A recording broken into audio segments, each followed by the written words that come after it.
इसका मुझे था इंतजार, वो घड़ी आ गई आ गई। जी हाँ दोस्तों, निश्चय इस यूट्यूब के प्लेटफॉर्म पे आपका फिर से स्वागत है। हम लोग बात कर रहे हैं बजट 2022 की। इस बजट का इंतजार सभी लोगों को, चाहे वो किसान वर्ग हो, आम वर्ग हो, छात्र हो, व्यवसायी हो, चाहे जो लोग भी हो, सभी को इसका इंतजार रहता है कि इस बजट में हमारे लिए क्या बेहतर होने वाला है। जी हाँ दोस्तों, 1 फरवरी 2022 को निर्मला सीतारमण जी के द्वारा, जो हमारे माननीय वित्त मंत्री है, बजट पेश किया गया। यह उनका चौथा बजट है और ऐसा कहें कि माननीय वित्त मंत्री महिला के रूप में पेश करने वाली पहली महिला है जिन्होंने महिला वित्त मंत्री के रूप में बजट पेश किया है। इसके पूर्व जाएंगे तो देखेंगे कि इंदिरा गांधी जब पीएम थी, प्रधानमंत्री थी, उस समय उनको अतिरिक्त प्रभार वित्त मंत्रालय का था, तब उन्होंने बजट पेश किया था। लेकिन स्वतंत्र रूप से बात करें तो महिला वित्त मंत्री के रूप में बजट पेश करने वाली ये पहली महिला है। जी हाँ दोस्तों, बजट 2022 जैसे कि आपको स्क्रीन पर दिख रहा होगा, निर्मला सीतारमण जी के द्वारा पेश किया गया यह चौथा बजट है। अगर हम लोग देखें पूरे ऐतिहासिक तौर पे तो अभी तक सबसे अधिक बार बजट पेश करने का रिकॉर्ड हमारे वित्त मंत्री मोरारजी देसाई को जाता है, जिन्होंने लगभग 10 बार बजट पेश किया था। और अभी तक देखेंगे ये निर्मला सीतारमण जी का चौथा बजट है। सर्वाधिक बार बजट पेश करने का अभी तक का रिकॉर्ड मोरारजी देसाई को है। उसके पश्चात पी चिदम्बरम और प्रणब मुखर्जी दोनों ने संयुक्त रूप से 9 बार बजट पेश किया है। ये कुछ हमारी ऐतिहासिक बातें हैं, और भी कुछ ऐतिहासिक बात हम करेंगे, लेकिन देखते हैं इस बार के बजट 2022 में क्या है। थोड़ा सा हम लोग बजट की चर्चा करते हैं कि बजट होता क्या है। ऐसा माना जाता है कि बजट जिसका उल्लेख हमारे भारतीय संविधान में है नहीं, इस बजट से संबंधित बातें वहां पे लिखी गई है। वार्षिक वित्तीय विवरण, ठीक है, वार्षिक वित्तीय विवरण की चर्चा हमारे संविधान में की गई है अनुच्छेद 112 के तहत। लेकिन हम लोग इसको वार्षिक वित्तीय विवरण को बजट के रूप में देखते हैं, लेकिन बजट शब्द का उल्लेख हमारे भारतीय संविधान में नहीं किया गया है। इसकी जगह वार्षिक वित्तीय विवरण का उल्लेख किया गया है। आइए देखते हैं इस बजट से संबंधित क्या क्या खास बातें रही इस बार, क्या क्या बदलाव हुआ, क्या सस्ता हुआ, क्या महंगा हुआ, छात्रों के लिए क्या बेहतर रहा, व्यवसायी लोग के लिए क्या बेहतर रहा, गृहिणी के लिए क्या बेहतर रहा, और हमारे सेवा क्षेत्र के लोगों के लिए क्या बेहतर रहा, किसान के लिए क्या सौगातें आई। इन सभी की चर्चा हम लोग इस बजट 2022 में देखेंगे। बजट जो होता है एक वार्षिक वितरण है, जिसमें अगले 1 साल के अंतर्गत क्या क्या सरकार करेगी उसी का लेखा जोखा होता है। बजट से ठीक 1 दिन पूर्व देखेंगे तो आर्थिक सर्वेक्षण या आर्थिक सर्वे प्रस्तुत किया जाता है, जिसमें पिछले वर्ष बजट के दौरान क्या क्या उपलब्धियां रही, क्या क्या चुनौतियां रही, उसके बारे में चर्चा किया जाता है। जबकि आने वाले साल में क्या क्या सरकार करेगी उसका उल्लेख इस बजट में किया जाता है। आइए एक एक बिंदु की चर्चा करते हैं इस बजट में। जैसा दिख रहा होगा बजट 2022 जो अगले 1 साल के लिए है, इनके प्रमुख बिंदुओं को हम लोग एक एक करके चर्चा करते हैं। पहला स्टेटमेंट हमारा है कि भारतीय संविधान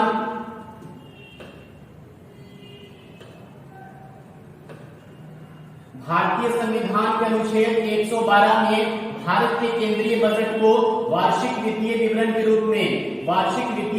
रूप में निर्दिष्ट किया गया है, जो कि भारतीय गणराज्य का वार्षिक बजट होता है, जिसे प्रत्येक वर्ष फरवरी के पहले कार्य दिवस यानी कि 1 फरवरी को भारत के वित्त मंत्री द्वारा संसद में पेश किया जाता है।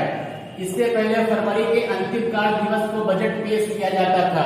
कुछ हम लोग ऐतिहासिक बात भी देखेंगे कि बजट पहले क्या था, अभी क्या है, उसकी चर्चा भी हम लोग आगे देखेंगे। जैसे देखिए यहाँ पे आपको लिखा होगा बजट से संबंधित कुछ प्रमुख ऐतिहासिक बिंदु क्या है। वर्ष 1955 तक की बात अगर हम लोग करेंगे तो वर्ष 1955 तक बजट जो था केवल अंग्रेजी में छपता था, लेकिन 1956 से यह हिंदी में भी छपना प्रारंभ हो गया। ये एक ऐतिहासिक बात है, इसको भी याद रखना है। वर्ष 2016 तक बजट फरवरी के आखिरी दिन पेश होता था, लेकिन 2017 से फरवरी के प्रथम दिन पेश होने लगा। ये भी दूसरा प्रमुख ऐतिहासिक बिंदु है।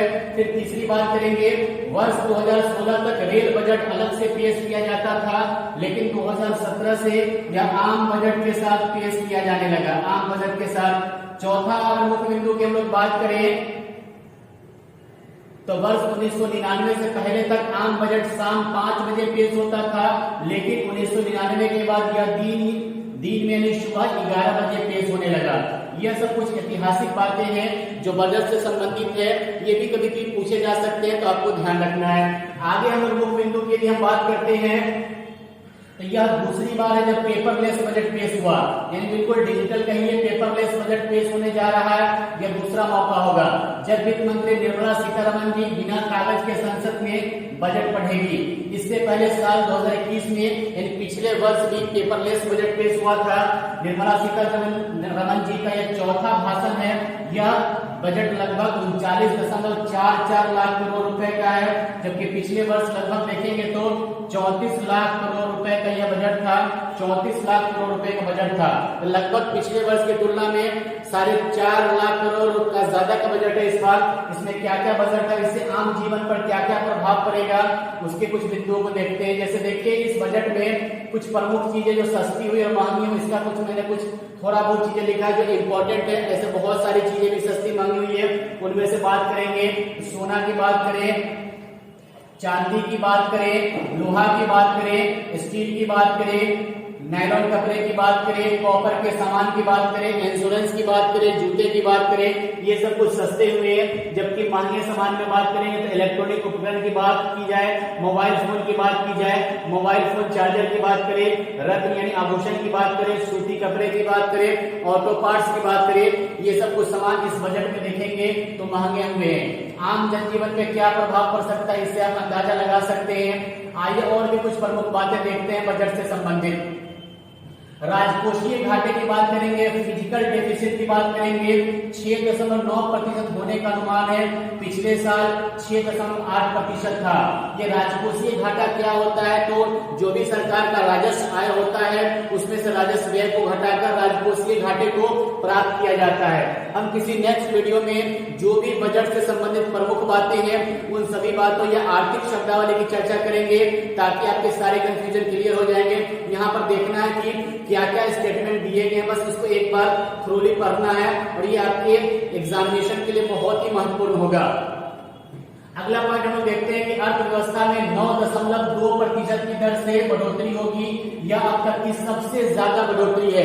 अभी तक जो भी बजट पेश किया गया है उसमें देखेंगे इतना अधिक इकोनॉमिक ग्रोथ रेट को नहीं दर्शाया गया है, और ये अब तक का सबसे ज्यादा ग्रोथ रेट है जिसको प्राप्त करने का लक्ष्य रखा गया है।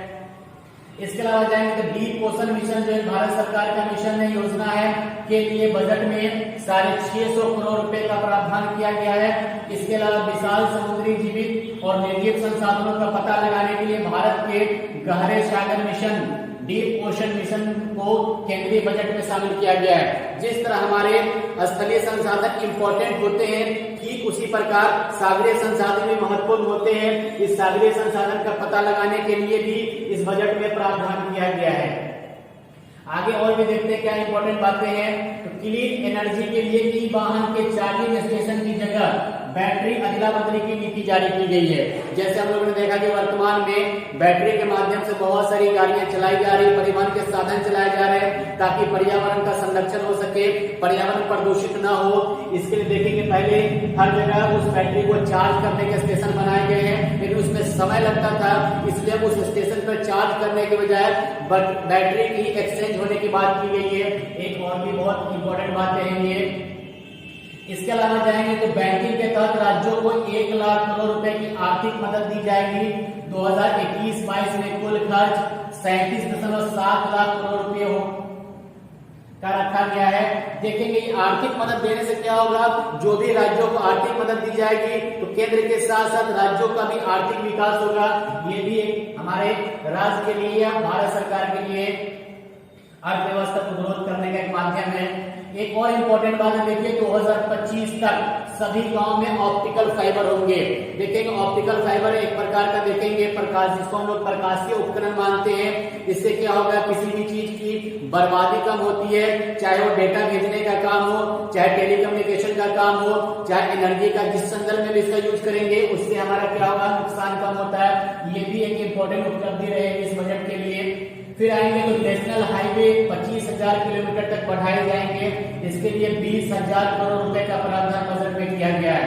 अभी वर्तमान में जाएंगे तो हमारे भारत में परिवहन के 4 प्रमुख साधन हैं। उनमें सबसे इंपॉर्टेंट अगर हम लोग परिवहन के साधन की बात करेंगे तो वो हमारा सड़क परिवहन है। और सड़क परिवहन पर वर्तमान में देखेंगे सड़क एवं परिवहन मंत्रालय के द्वारा बहुत ही तीव्र गति से विकास किया जा रहा है, क्योंकि जितनी तेज गति से हमारे इंफ्रास्ट्रक्चर का डेवलपमेंट होगा उतनी ही तेज गति से भारतीय अर्थव्यवस्था भी सुदृढ़ होगी।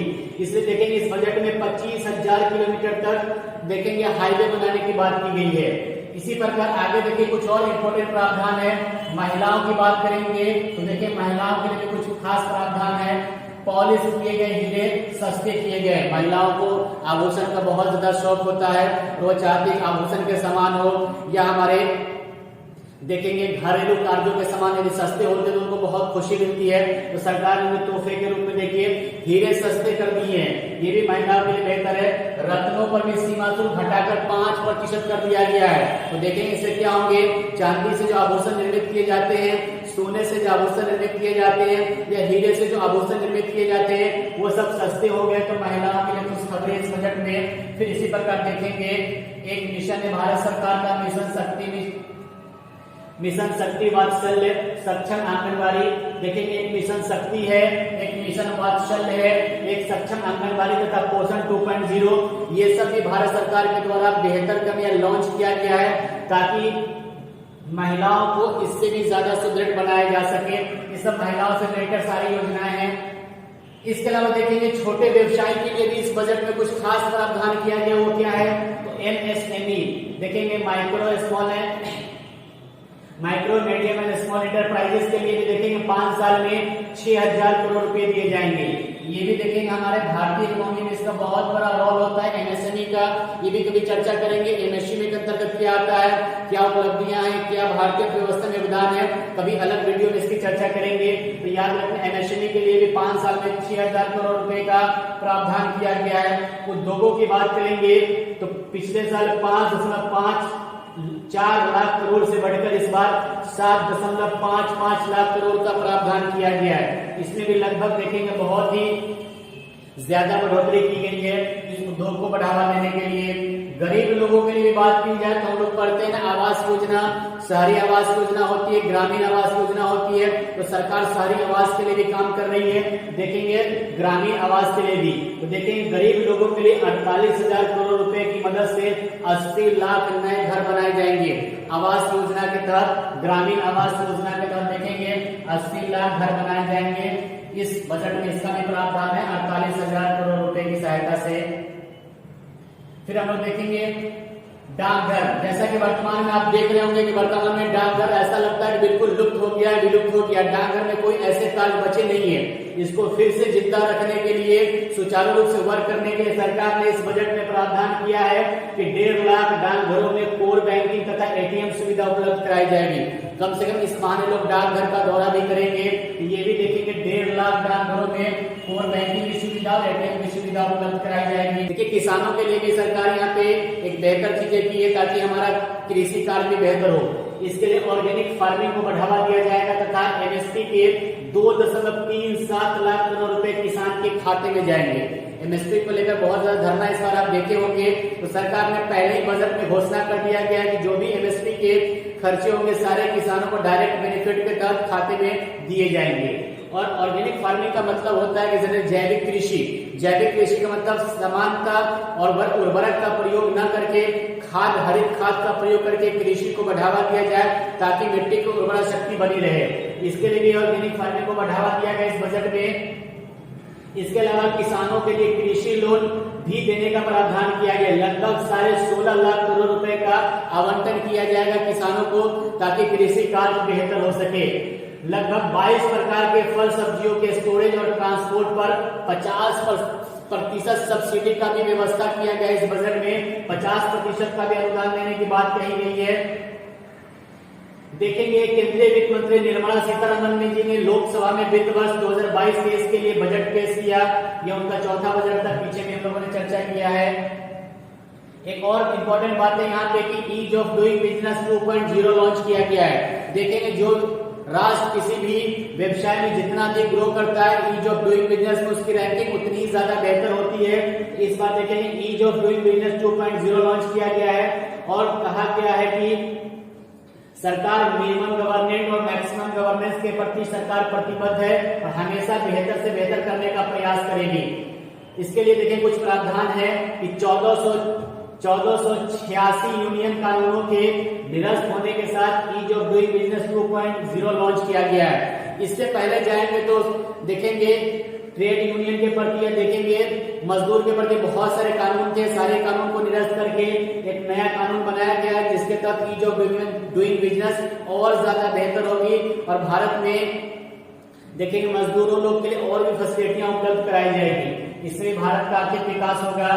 सौर क्षमता वर्तमान में देखेंगे क्लीन एनर्जी के लिए या देखेंगे बिजली की खपत जो बहुत अधिक मात्रा में हो रही है, हमारे समस्या उत्पन्न हो सकती है क्योंकि बिजली के जो संसाधन है निकट भविष्य में समाप्त हो सकते हैं। उसी की जगह पर नवीकरणीय ऊर्जा की बात की गई है।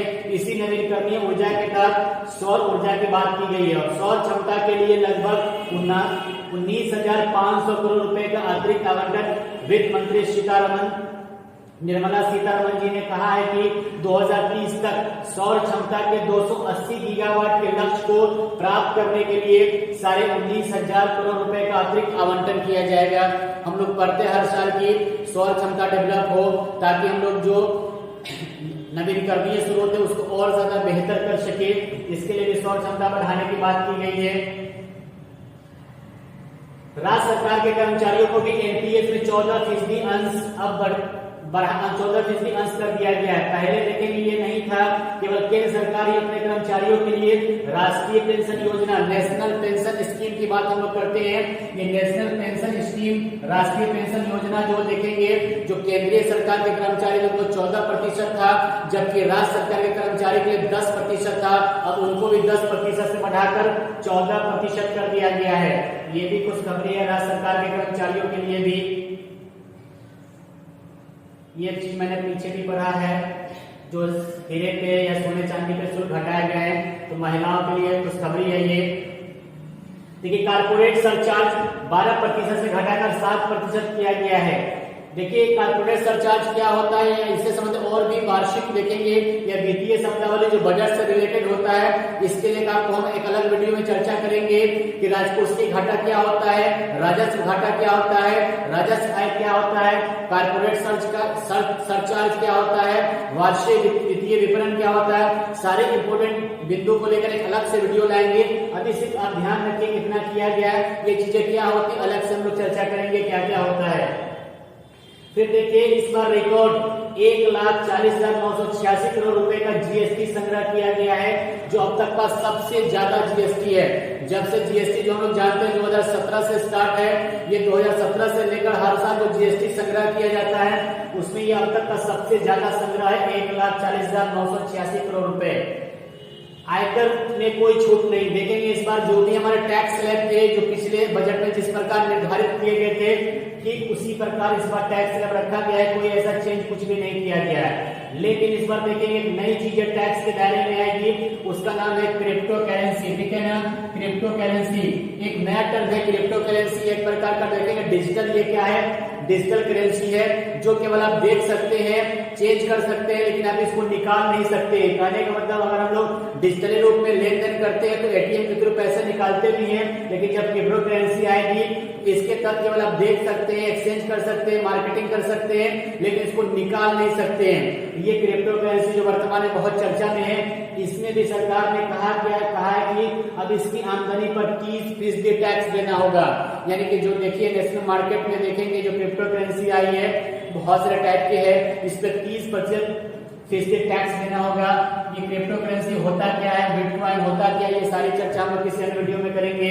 तो देखिए अब क्रिप्टो करेंसी भी बैन हो गई है, लेकिन इसको लेकर भी एक विवाद छिड़ा हुआ है कि सरकार ने क्रिप्टो करेंसी को तो बैन कर दिया है और 30% टैक्स देना होगा, लेकिन इस क्रिप्टो करेंसी के माध्यम से जो भी चीजें अगर किसी व्यक्ति की डूब जाती है, वहां पर अर्थव्यवस्था दिक्कत होती है, तो सरकार इसके लिए कोई प्रावधान लाई नहीं है कि क्रिप्टो करेंसी के अंतर्गत किसी का यदि व्यवसाय में धन लूट जाता जाता है या समझिए कि समाप्त हो जाता है या उसको लेकर भाग कोई जाता है, इसके लिए सरकार ने कोई स्पष्ट प्रावधान नहीं लाया गया है। तो हो सकता है आने वाले समय में इससे रिलेटेड भी कोई प्रावधान आएंगे, लेकिन अभी ये देखिए 30% टैक्स देना होगा, ये भी एक नई उपलब्धि है।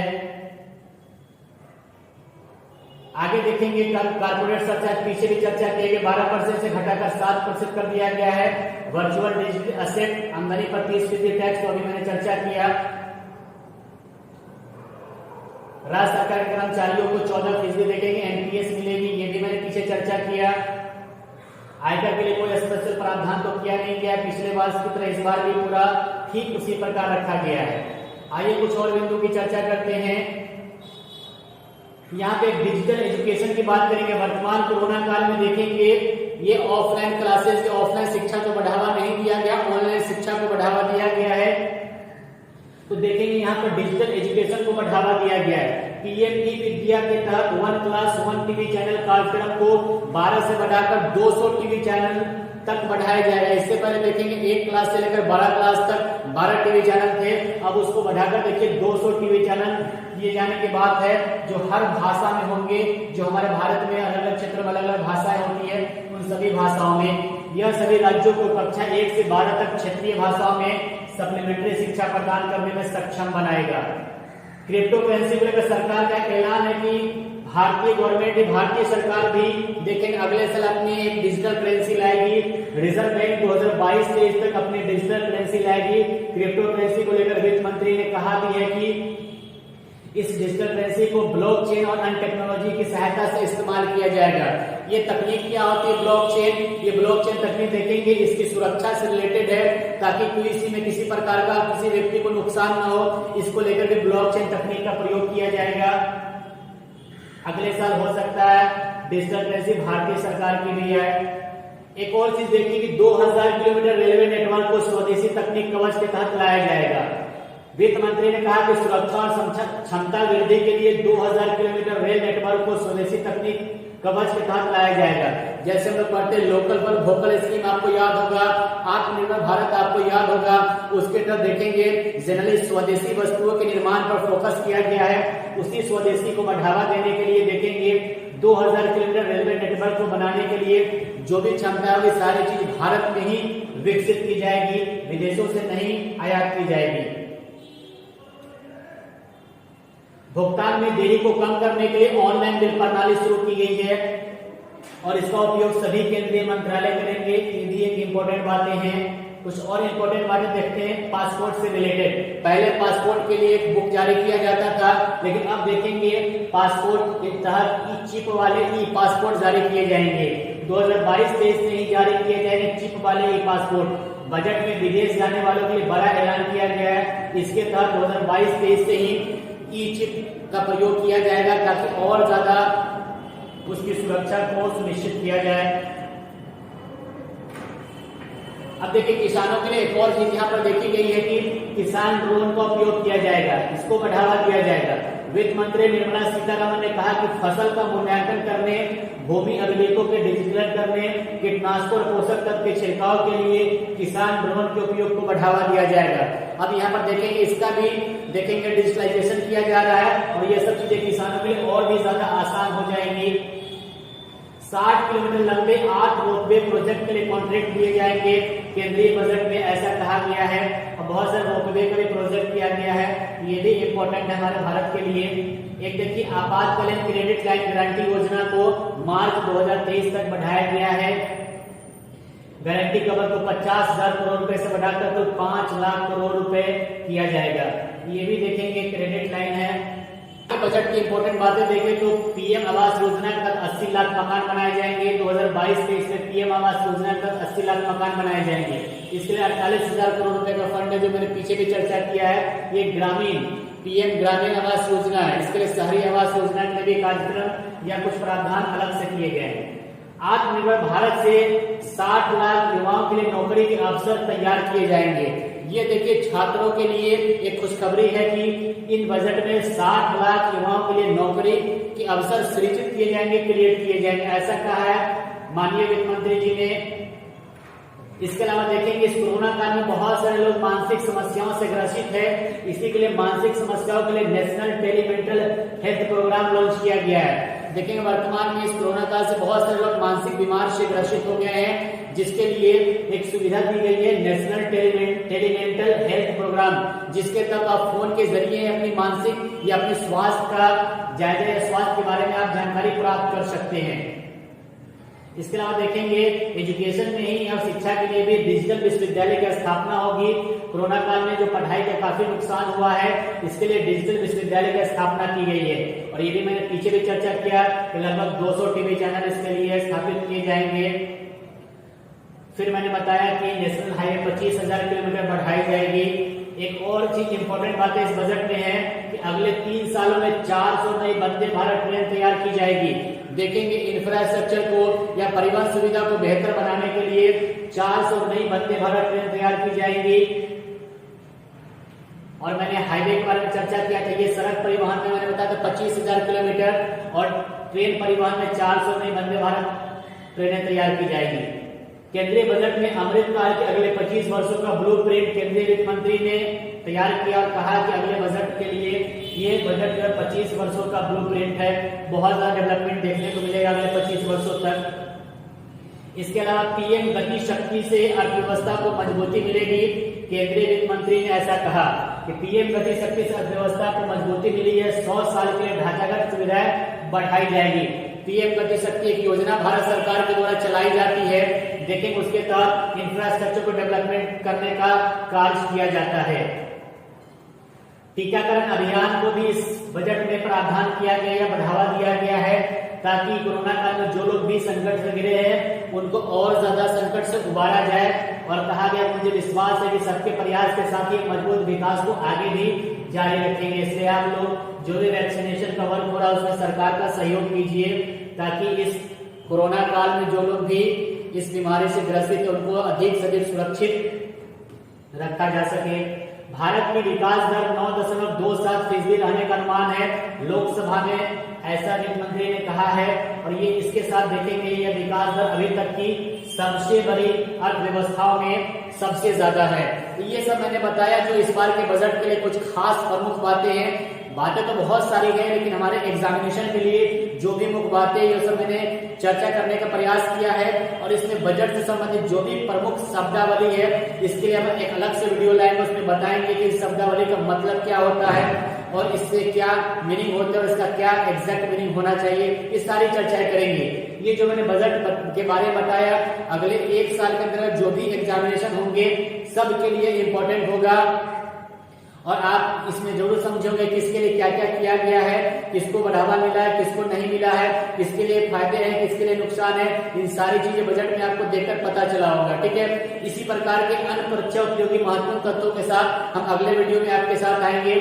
आज के इतना ही, धन्यवाद, थैंक यू।